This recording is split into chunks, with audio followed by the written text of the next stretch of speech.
today. Y'all ready? We are.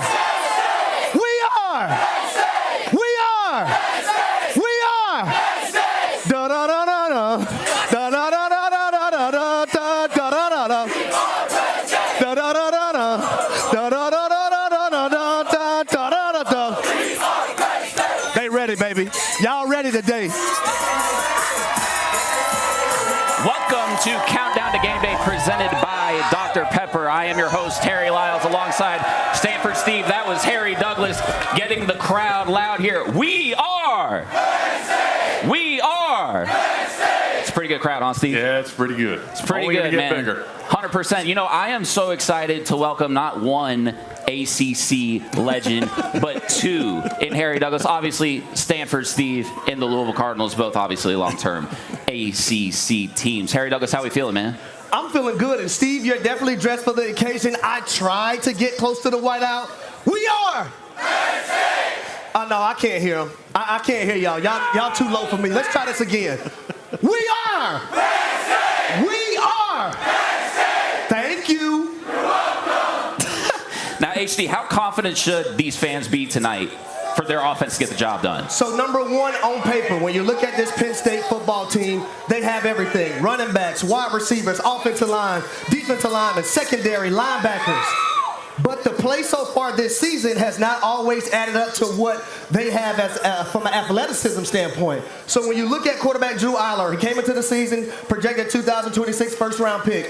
Well, I need him to play a little bit better, especially when it comes to big games. You look at the college football playoffs last year, it wasn't him steering the charge. You look at that game versus Notre Dame, it was a late game interception. So in a big game tonight, make some noise if you need Drew Eiler to step up and make plays at the quarterback position.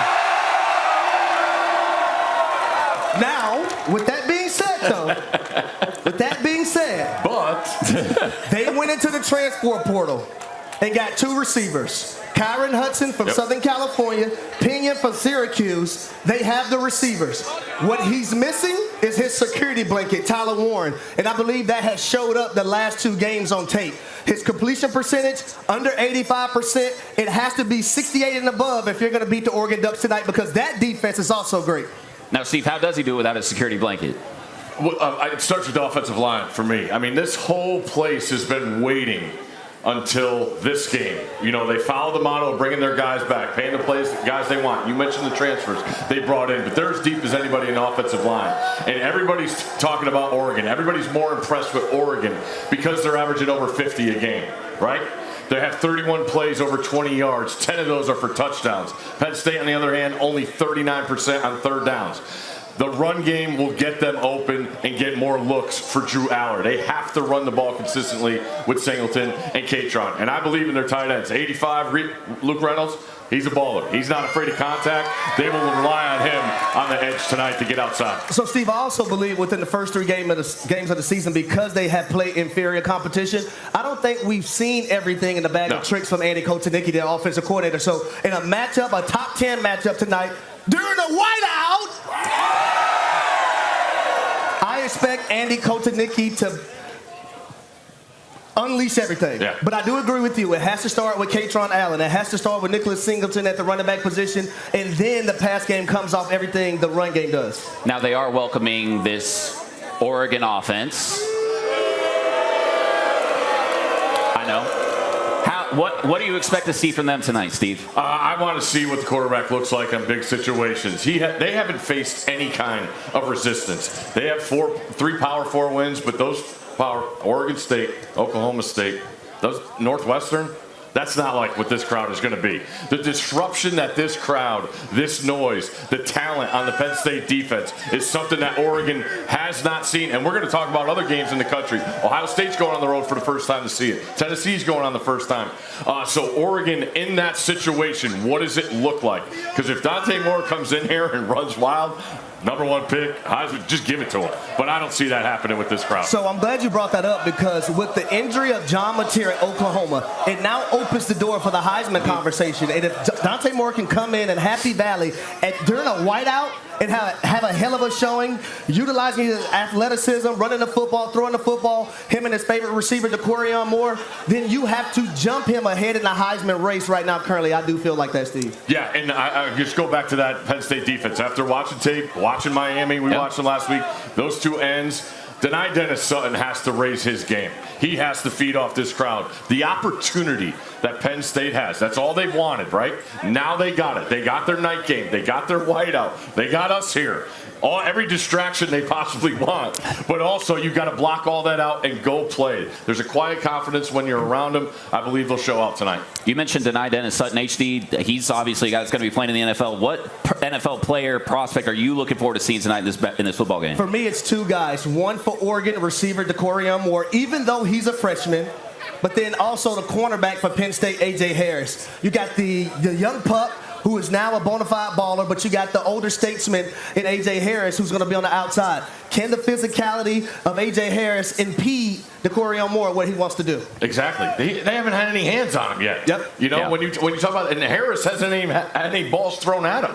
So that's a matchup we have no idea what's going to happen because we haven't seen anything in these games of relevance. So that's a matchup on the edge. Can Dante rely on his freshman guy against a veteran secondary? That's what it comes down to in those money down situations. And so who are you looking forward to seeing tonight? I just look at Penn State as a whole. Everybody's going to talk about the quarterback, but the supporting cast has to play better. Unwanted pressures against inferior competition hurt them. He threw a brutal pick because he got pressured against Villanova. It's a group effort. And at 85, Luke Reynolds is going to be a key tonight. He can run routes. He sets the edge. As physical as any tight end I've seen out there, I look for him to do big things, helping those running backs get open. I'm looking for Penn State to make that statement tonight, too. Against a top 10 opponent in the Big Ten at home, you have to win this ball game so you can go ahead and advance and move on and sit in the driver's seat moving forward. For me, it's Drew Aller. Like, show us you are the first round pick that a lot of people are projecting you to be, right? I mean, like, you guys need 15 to be on it tonight, right? I mean, how do you see him doing that? Well, number one, he has to take what the defense gives him. Don't try to do too much. Make great decisions. And I referred to that game last year versus Notre Dame late in the ball game. Hey, don't take that chance. Now, you have some savvy veteran guys on the outside, but Andy Kotelnicki as an offensive play caller, you can also protect your quarterback so he doesn't make these mistakes. And then I think Penn State will be okay offensively. I also think about Penn State, what I've seen on tape so far. When you watch them, everything was deep. They were trying to hit the big play against inferior competition. They didn't throw any mid-range passes, comebacks, outs, stuff like that. You're going to see all that off of play action. So that's why the run game has to open up things. It gives him bigger windows to throw in. It makes throws easier for him. And it gives the receivers, on your stalk it goes, acting like you're blocking. All that stuff happens. It makes things easier if you run the football, and Penn State has to be the more physical team up front. It's going to be a fun game. It's going to be an interesting game, and it's going to be a fantastic atmosphere because of you all, right? You guys got to bring the noise today. It's going to be fantastic. This is one of 4 ranked matchups that we've got today. Let's talk about LSU at Ole Miss. That should be a good one. 3:30 on ABC. I know, not quite as interesting, but hey, every good fight's got an undercard, right? HD, how can Chambliss unlock this stubborn LSU defense? Well, I think number one, his ability to run the football as a quarterback. I really like him as a backup coming in and being the guy that Ole Miss needed at the moment. I get it, y'all. Whenever you put in a backup quarterback, some coaches might not feel confident. That's not Lane Kiffin. The last 2 games, 29 carries, 174 yards, 2 touchdowns. Now, LSU's defense, they have not faced a quarterback like Chambliss this season yet, but you go back to 2024. What if they struggle with? Teams that can run the zone read. When you look at Jalen Milroe, also Lenoris Sellers, Marcel Reed, all of those guys had phenomenal games versus this LSU defense. So now they're facing a quarterback in Ole Miss who not only can throw it, but now he can run it. That's can pose a problem to Blake Baker and their defense. So all week long, you're preaching in practice, assignment football, read your keys. Make sure you hit the quarterback and hit him often. I'm looking for LSU's defense to show me that they're elite. We've seen it. We were at the Miami game last week. That's an elite defense, but they were at home. Penn State, do you have an elite defense at home? LSU now gets to go on the road. When you have an elite defense, you go out on the road and you dominate. I don't care what the situation is, who's on the other side, your personnel, your scheme dominates. Can LSU do that? Because they have to do that on the defensive side until this offense gets going, because that's my biggest issue with LSU.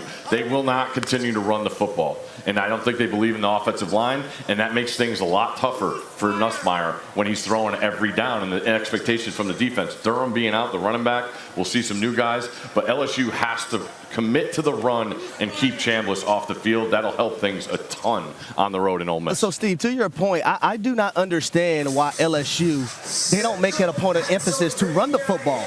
Last year in the SEC, they were last. Right now, currently in the SEC, they're second to last. And I think it puts that much more pressure on Garrett Nussmeier. But the offensive line, I agree with you. Those guys have to be stout up front. You have to reestablish the line of scrimmage, move guys from point A to point B against their will. On paper, you look at it, it's like, all right, NFL quarterback, NFL receivers, elite defense.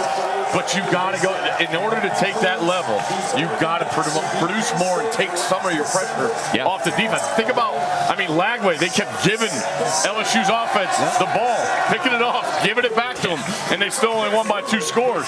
You have to be better. Taking care. Brian Kelly talked about adapting the game plan in game when he saw his defense was absolutely dominating Florida. He was like, all right, we're going to get out of here with a win. And everybody points to, oh, you weren't efficient and this and that. I understand that, but there's a model of consistency you have to have in order to be a championship caliber team.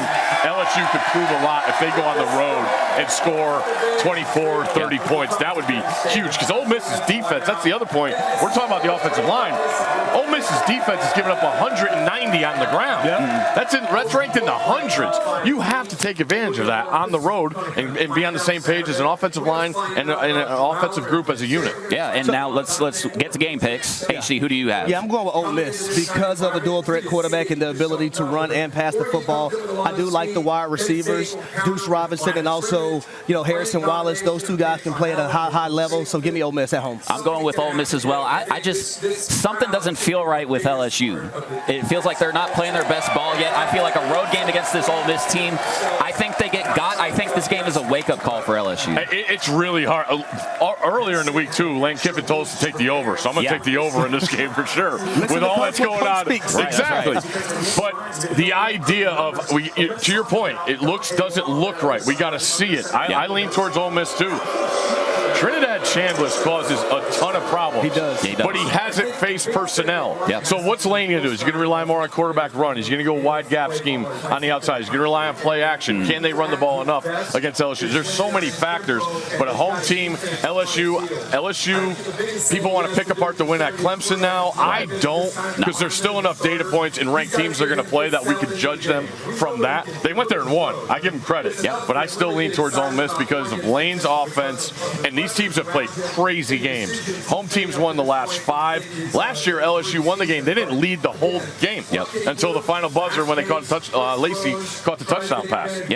Steve, let me ask you this question. When it comes to LSU defense, really quickly, if you're Blake Baker, how do you play Harold Perkins, right? Do you play him as a spy, knowing that the quarterback run game could hurt you tonight? Well, I think what makes LSU's defense great is they could use Weeks or Perkins as the spy. You go back to that last game, it looked, Cade Columbus is going to roll right? So Weeks is lined up on the front side, but he inverts it. Perkins is such a damn good athlete. He covers Klubnik and gets to him the pressure to throw as he's rolling right, lined up on his left. So there's a lot of versatility with the LSU defense.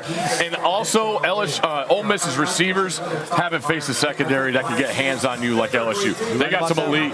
They got some elite guys in that. They got some guys that I expect to play well in circumstances like that. It's the hardest game for me to predict and think about what's going to be the outcome because it's two sides we haven't seen. LSU hasn't played a defense, or I should say Ole Miss hasn't played a defense, and LSU we haven't seen the offense. Well, another one that's going to be hard to predict, Alabama versus Georgia. Steve, do you finally see this Alabama offense clicking on all cylinders? I think that's sort of hard to predict against a Georgia defense that, has sort of left some things to be desired, but I think you could say that about sort of both of these teams. What do you see how that coming out today? I think it's a high-scoring game. game. I think I like Alabama's secondary. Okay, they get Keenan back up front, who's their best run stopper, but he doesn't provide pass rush. That's the thing in this game. You think about Alabama and all the edge rushers. Georgia, look at the Philadelphia Eagles and what they got, pass rushers. They don't have those guys anymore. Georgia does not have one sack from a defensive lineman this year. Yeah. And on the other side, yes, Bama went home. They buttoned it up. I thought Ty Simpson showed a ton of fight in that loss at Tallahassee. Jeremy Bernard's been way more impressive than Ryan Williams to me. Ryan Williams came in looking like a guy that got a paycheck that was really big and was like, I'm going to be good. Drops, not finishing routes. Like, that's day one stuff in Tallahassee, and it caught up with him. So I believe as long as Alabama's offensive line, Proctor to left tackle, I hear about him all the time in these NFL mock drafts.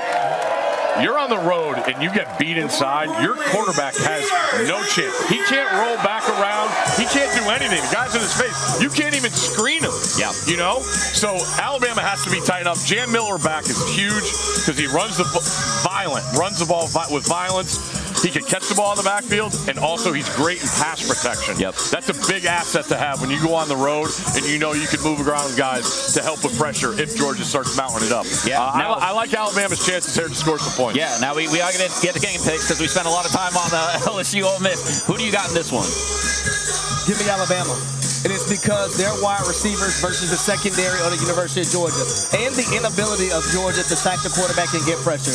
I think Ryan Williams, Jeremy Bernard, and also Isaiah Horton, all three of those guys could have a big day when you look between the hedges. I'm going with Georgia. I feel like Alabama's coming to this one a little bit, improved, hot, but I just don't see Georgia losing this one at home. Coach Saban's sitting over here today. I think that's going to make a difference, so I'm going with Georgia. It's a tough one. I'm going to say Georgia wins a 1-point game. So I'm taking 2.5 points with Alabama. Tackling in space is the key to this game. Being at Tennessee, I thought Zachariah Branch and Casey Concepcion were the best additions in the portal. And you saw Zachariah Branch do what he could do. Georgia's receivers are great. We haven't even seen anything from Dylan Bell. Yep. He was one of their top pass catchers last year. So I look at Georgia. If they can get the ball on the perimeter, Gunnar Stockton, can he get one of those efforts again? Now he's at home.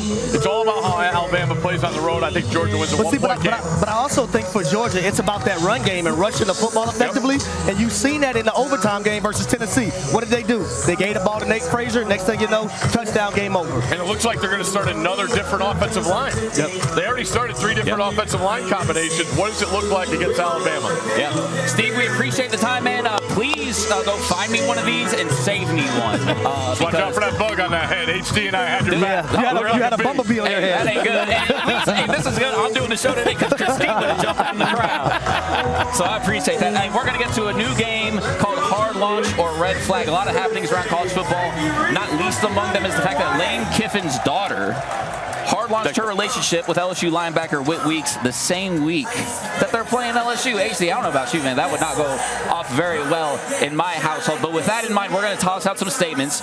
You're going to tell me if you are hard launching it or if you're throwing a flag. The first one, Lane Kiffin will take Ole Miss to the playoff this season.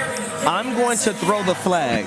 And the only reason why I'm throwing a flag on this and Lane Kiffin taking Ole Miss to the playoffs is because we have a lot of season left to play. The SEC is a gauntlet.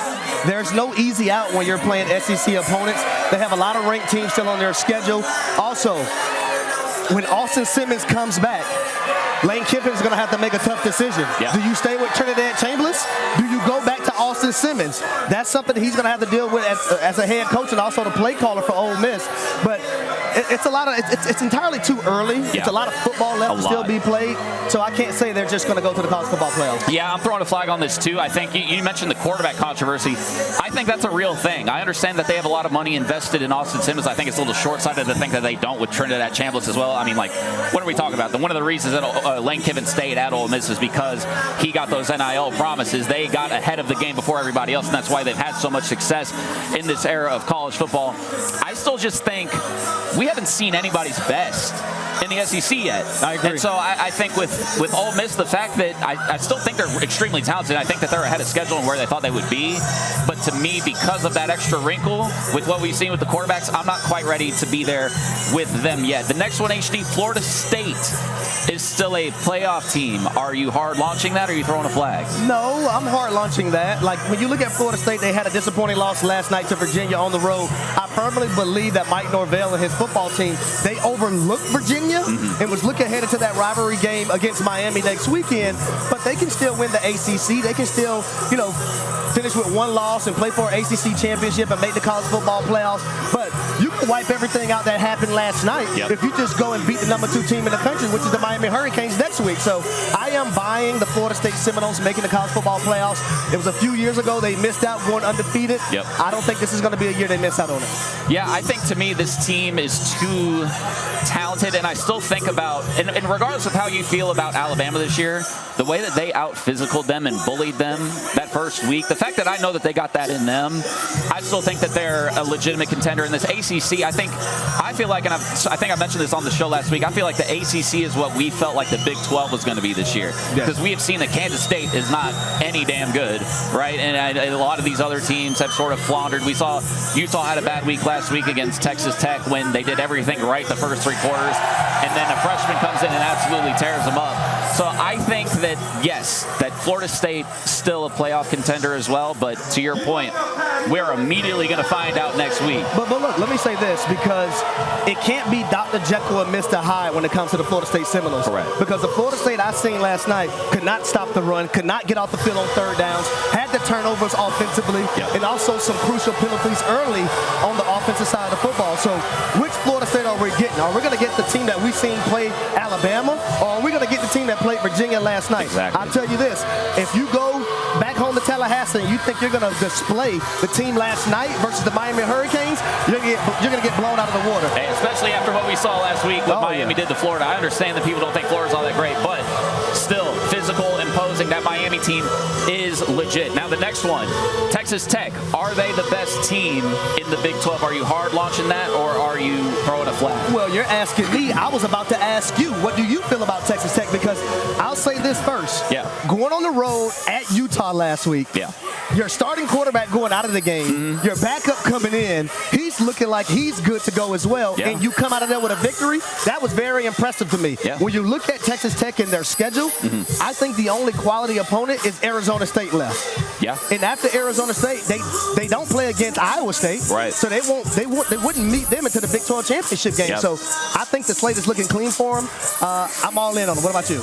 I'm all in too, honestly. And to me, Arizona State, the hype should be there, was there. It's been a little bit too rocky for me, too hot and cold. To me, Texas Tech, to your point, it was, to me, that's why that loss, when I was on Freddie and Harry 4 to 7 Eastern on ESPN Radio and ESPN Plus, if you want to see this man's beautiful face, I said that the most disappointing loss a couple of weeks ago was Utah losing to Texas Tech, but it was also one of the more impressive wins, because if you're Texas Tech, you had the #1 scoring offense in FBS. Utah held you to 10 points through 3 quarters. Your starting quarterback gets hurt, a freshman comes in, and then he carves up that Utah defense that we all know that Kyle Whittingham brings every single year with one of the most rowdy student sections, the must that a college football has to offer with Utah. So to me, the fact that they showed that, if Baron Morton does come back, and even if he doesn't, Will Hammond has shown that he's able to run that offense at a high clip against one of the best defenses that conference has to offer. I am all in on Texas Tech winning the Big 12. To me, that almost feels like a no-brainer. But look, and it's always great when you have one of the greatest to ever play the game at the quarterback position, Patrick Mahomes, backing you up from an NIL standpoint. Ooh. That program is not going anywhere anytime soon. Trust me. Texas Tech, this season and for the next 5, they're going to be hell to deal with. Man, these bugs, man, they've really tried me today, aren't they? They really are. You know, like this. I made a joke about Christina. I said, hey, she wasn't really sick. She just didn't want to be here today. We love you, Christine. We miss you. One more here. John Mateer's hand injury does not impact Oklahoma's playoff chances. Are you hard launching that, or are you throwing a flag? I disagree with that, because I think 6 of the next 7 games are versus ranked opponents. They still have to play Tennessee, Ole Miss. They got to play Missouri. They have Alabama. They have all these teams to still play. So Texas as well, the Red River rivalry. So John Mateer getting hurt, it's not the best time, but luckily it's now versus later. They just, can you hold the fort down until he gets back? Hey, I agree with you. Obviously we have seen this Oklahoma team, and it's been shaky at times. The Michigan game was hot and cold, and the tier obviously looked really good. I still give them a chance just because that defense, again, Brent Venables sort of flipped it. In the 2000s, they were sort of defense first and then offense. And then obviously when Lincoln Riley was around, his offense, zero defense. And now he's sort of met that balance. I think that defense is going to be good enough to hold them down if he's going to be out for what they say is a month. But we still don't really know that. It depends on how he's going to heal. So we will see about that. But now it is time for the Fansville Advantage presented by Dr. Pepper. With the Penn State whiteout this week, got us thinking, what is the most intimidating atmosphere, HD, in college football? Just some ones to throw out you here. LSU's Death Valley, I think that would certainly be my selection. Autzen Stadium, we talk about the road team here today with the Oregon Ducks. Neyland Stadium is another one that's absolutely rocking when they're good. In South Carolina, sleeper as well. Some great choices. One of my favorite is Tennessee. Good old Rocket Top. Rocket Top, Tennessee. But I'm going to have to stay in the SEC. I'm going down to Baton Rouge, Louisiana. Oh, yeah. The LSU Tigers, especially when they play a night game. They have the Tiger outside as well in a cage. Listen, Florida found out the hard way this season. Go ask DJ Lagway how he feels about night games at LSU. And I went to one of those games as a kid when the University of Florida was ranked #1 in the country, and they played LSU in a night game. All the way back home riding with my father, I was crying in the car. Yeah, LSU and Doug, I think it was Doug Johnson at the quarterback position, threw interception after interception, and the Florida Gators lost, and they were no longer the #1 team in the country. I'll tell you what, man, we were at Baton Rouge last year for that Alabama game at night in the rain, Tiger out. To me, no more intimidating atmosphere in all of college football. I really don't think you could go wrong with anything in the SEC outside of Vanderbilt, and I don't mean that as shade. I'm just being realistic. Like Stanford Stadium's going to be rocking tonight at Georgia. You see the Phoenix there with Florida, the Swamp, crazy. Even Mississippi State, man, them cowbells. I got some buddies that went to Arizona State, and they were really complaining about that. I'm like, hey, the SEC, this is new to you, ain't it? It's a different ballgame. They were complaining about those cowbells, man. But Big boy football. You said it, not me. Big boy. You said it, not me. Dr. Pepper is making college dreams come true with the 2025 Dr. Pepper tuition giveaway. Visit drpeppertuition.com to learn how to enter for a chance to compete to win up to $100,000. Now, HC, we're going to get to some of these mini previews here, man. Let's go to Arizona at Iowa State, 7 o'clock tonight on ESPN. We talked about the biggest games today, but the undercard here is great, too. Starting with this game, who do you like here? So I don't think enough people are actually giving Iowa State the credit they deserve. I think they've been a really good football team this season, led by their quarterback, Rocco Beck. He's making great decisions. Arizona, I think that undefeated season ends today. I really do. Give me Iowa State. Tennessee at Mississippi State. We mentioned them cowbells. Some things are going to be ringing today. Tennessee looking to get right after that Georgia game. Who do you like here? Yeah, I'm very, very impressed with Tennessee, especially in the loss that they had versus the University of Georgia. They're going to go on the road. They're going to hear the cowbells. They're going to silence the cowbells. And Joey Aguilar is probably going to throw for 350 yards today. Give me the Volunteers. It's going to be interesting. It would be crazy if Mississippi State gets to 5-0. Let's get to Auburn at #9, Texas A&M. You want to talk about a crazy atmosphere, Kyle Field. Auburn's trying to bounce back after that loss to Oklahoma. What do you think we got here tonight? This is my upset of the week. I have the Auburn Tigers going into Cal Field and coming out with a victory. Very disappointing because they should have won that game versus Oklahoma last week. Yeah. So I know Hugh Freeze is probably saying to himself, guys, we're right here. We're close. We had a disappointing loss to Oklahoma. Let's get a very surprising win to a lot of people, but not to us, versus the #9 team in the country in Texas A&M. But Marcel Reed, let me touch on him. Yeah. He has done a phenomenal job. He has, and we had Mike Elko on our radio show, Freddie and Harry, last week, and he talked about how so many people think he's just a running quarterback, and he showed you in that game versus Notre Dame, who and Stanford Steve still believe has one of the better secondaries in the country. Oh, yeah. They carved him up. They have 2 transfer wide receivers, Le'Veon Moss. Good. He's done a great job as well at the running back position. That defense stepped up and made plays. Marcel Reed leading them down to get that game-winning drive and that touchdown told me everything about him as a football player, but give me the Auburn Tigers today. Yeah, you want to talk about a team that can really put it together. A&M, when they're playing their best, could be one of the best teams in the country. Last one real quickly, Indiana at Iowa. Who do you like there? Obviously, Hoosiers coming off that big game last week against Illinois. Hoosiers. And I think quarterback Fernando Mendoza Mendoza. Just like right here in this matchup, Dante Moore has an opportunity in the top 5 matchup to climb the Heisman board. Fernando Mendoza did that last week with that thumping. He's precise, he's accurate, he knows location and where to throw the football, putting it on his wide receivers. He has 2 studs out there, but they're so balanced offensively, and I love what Kirk Cignetti is building. Oh, yeah. With the hoo. I know it, man. Warms my heart. Fernando Mendoza, will see how he plays in his first week as the Heisman favorite. Time now for Get More Game Day, presented by Geico. As we all know, the famous Penn State whiteout is tonight. Let's take a look back at some of the best moments from one of the best college football traditions that dates back to 2004. In 2019, finally one of the most iconic moments in whiteout history came a few years. 16th ranked Michigan came to Happy Valley, and with Mo Bamba blaring and the crowd roaring, the Wolverines had to take a timeout before the first play of the game. Listen to this.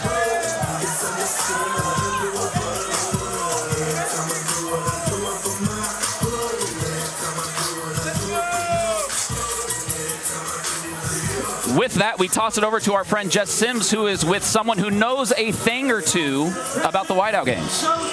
Harry's, yes, we sure do. We're going to get into that in a second. I cannot get over the footage of the whiteouts, and we can't wait to experience it tonight. I'm here with Feeney, former Penn State student, Penn State alum, current ESPN social personality. Katie, what is it like to be in the student section during a whiteout?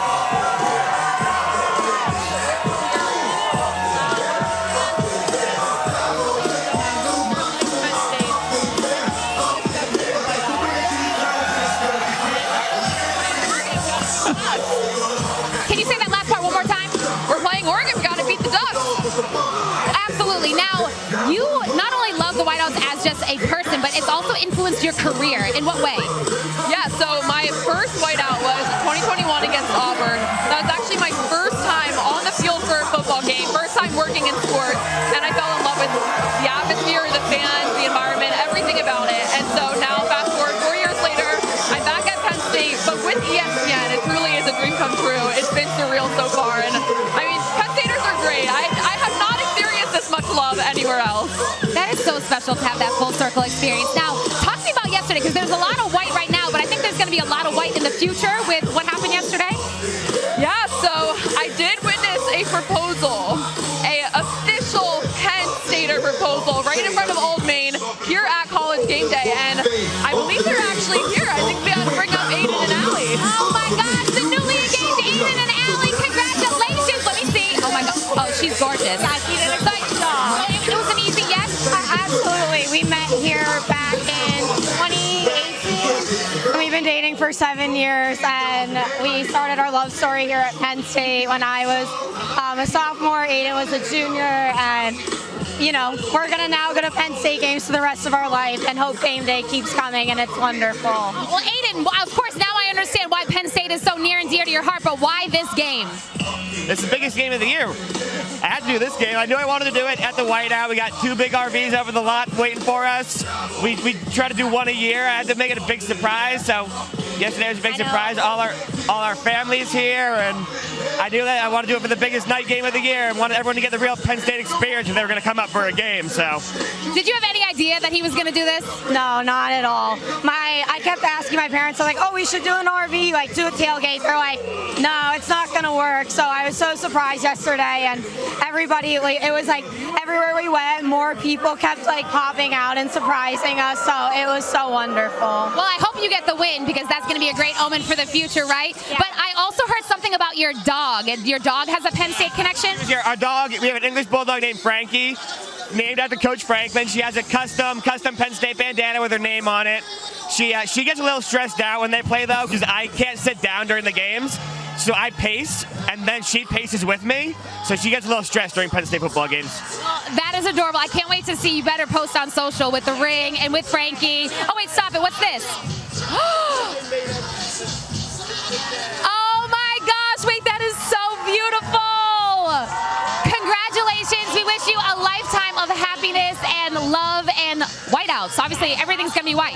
Yes, absolutely. Thank you so much for having us. Yes, thank you. Congratulations. Thank you. Back to you, Harry's. That is fantastic. We are engaged. Honestly, that's the best use of the "we are" phrase that you're going to see today, HD. But let's get back to the matchup at hand here, because this is a heavyweight battle, man. Dan Lanning, I want to start on that side. He's got this Oregon team absolutely cooking. I would say, we talked about Ole Miss being ahead of schedule. I would say this Oregon team might be ahead of schedule too. I think Dan would probably disagree with me if he heard me say that, given what we talked with him, during the draft show in April, during the spring. But how do you see the trajectory of where he's got this team and how they've got them playing this good this early in the season? So I think it all starts with understanding and setting the culture. And that's exactly what he's been able to do.